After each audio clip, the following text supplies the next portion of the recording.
आज हम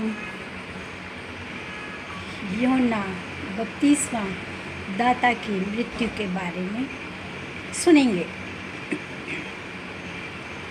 उन दिनों गलील प्रदेश के शासक हेरोदेस ने यीशु मसीह के बारे में सुना और हेरोदेस राजा ने यह सुना कि यीशु मसीह बहुत से चमत्कार करते हैं और उनके उपदेश भी बहुत अच्छे होते हैं और नाना प्रकार की बीमारियों से और दुष्ट आत्माओं से रोगी चंगे होते हैं, यहाँ तक कि मुर्दे भी जिलाए जाते हैं।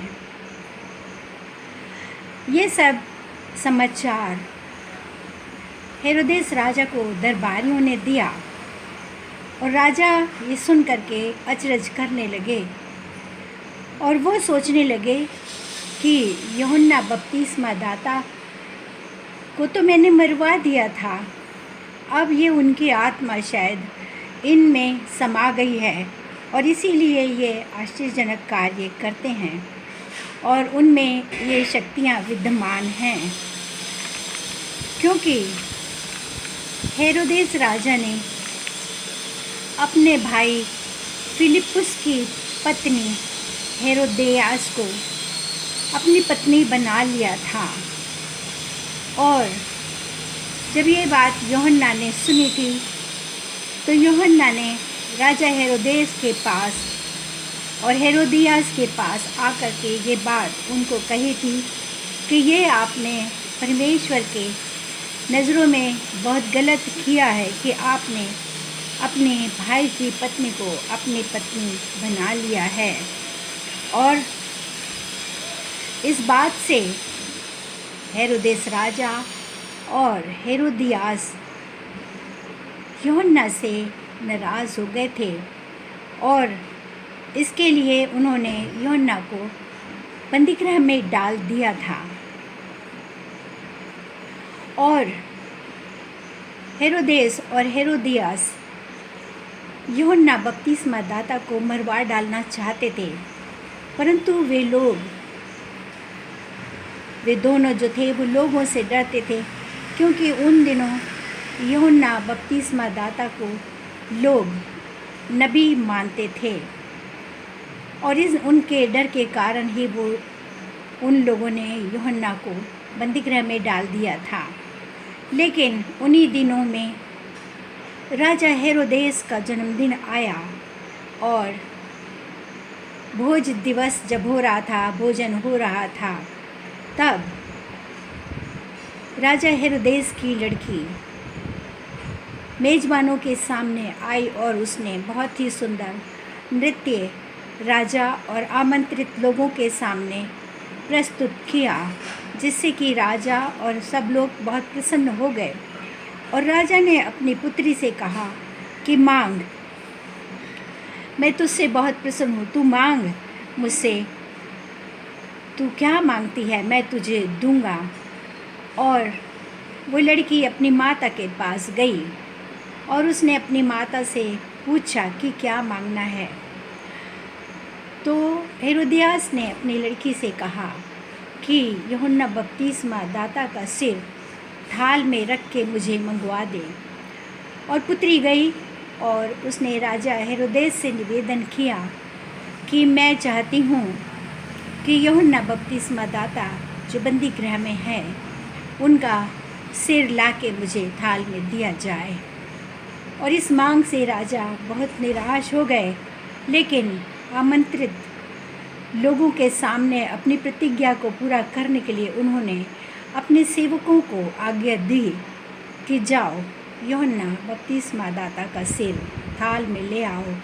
और सैनिक गए और उन्होंने यूहन्ना बपतिस्मा दाता का सिर ला करके हेरोदियास की बेटी को दे दिया और बेटी ने अपनी माँ को दिया। और इससे यूहन्ना की मृत्यु हो गई। और जब उसके परिवार वालों ने और यूहन्ना के शिष्यों ने सुना कि यूहन्ना को मार डाला गया है, तो वो लोग गए दरबार में और उन्होंने यूहन्ना का शव मांगा और उनको ले जा कर के दफना दिया। और जब ये बात यीशु मसीह को यूहन्ना के शिष्यों ने बताई तो यीशु मसीह बहुत ही उदास हो गए और अपनी उदासी को दूर करने के लिए वो निर्जन प्रदेश में चले गए। अब हम यीशु मसीह के चमत्कार को सुनेंगे। यीशु मसीह 5000 लोगों को भोजन खिलाते हैं। जब यीशु मसीह निर्जन प्रदेश में चले गए तो लोगों को मालूम हुआ कि यीशु मसीह निर्जन प्रदेश में चले गए हैं, तो दूर दूर के लोग पैदल यात्रा करके यीशु मसीह के पास उस निर्जन प्रदेश में पहुंच गए। और जब यीशु तट पर आए तब उन्होंने देखा कि बहुत ही बड़ा जनसमूह यीशु मसीह के पीछे हो लिया है, यीशु मसीह के उपदेशों को सुनने के लिए और बीमारों को चंगाई पाने के लिए लोग वहाँ पर एकत्रित हुआ करते थे। और यीशु मसीह जनसमूह पर दया खाते थे और उनको उपदेश दिया करते थे और बीमारों को चंगा किया करते थे।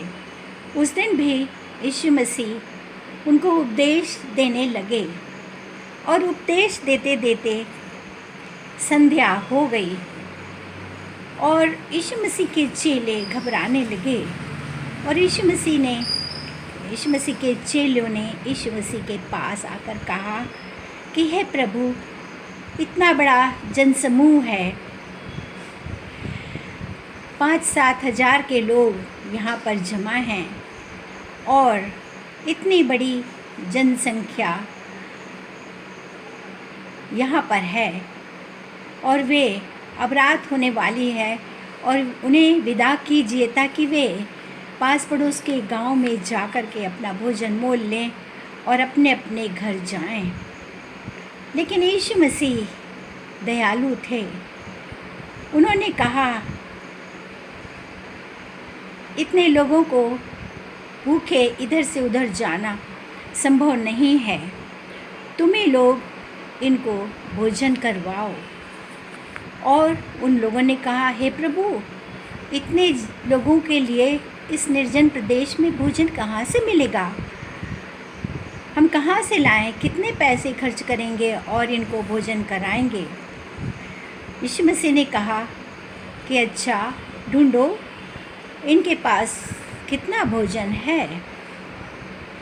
और उस भीड़ में एक बच्चे के पास 5 रोटी और 2 मछली थी। और चेलों ने आकर यीशु मसीह ने कहा कि इस भीड़ में सिर्फ एक के पास है 5 रोटी और 2 मछली। यीशु मसीह ने कहा, भीड़ को बैठा दो। और वे लोग भीड़ को एक कतार में बैठाने लगे। और तब यीशु मसीह के पास 5 रोटी और 2 मछली लाई गई और यीशु मसीह ने स्वर्ग की ओर रोटियों को उठा करके परमेश्वर पिता से आशीष मांगी और कहा, हे प्रभु परमेश्वर, इन रोटियों पर आशीष दीजिए।